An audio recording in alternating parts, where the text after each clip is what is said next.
ক্লাসের 15 দিন ধরে যে বর্গে শিক্ষার্থীরা আজকে শারীরিক শিক্ষা নিয়েছে, আর্থিক শিক্ষার কিছু প্রদর্শন হচ্ছে।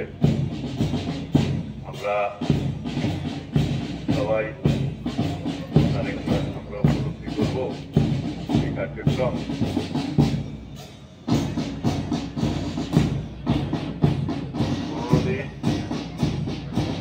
তারা অক্লান্ত পরিশ্রম করে বিভিন্ন শিক্ষকরা তাদেরকে শারীরিক প্রশিক্ষণ দিয়েছেন। সেই শিক্ষা আমরা আজকে দেখছি, প্রত্যক্ষ করছি। আর এই ছোট ছোট রূপ আমরা আমাদের শিক্ষার্থীদের দ্বারা যে কার্যক্রম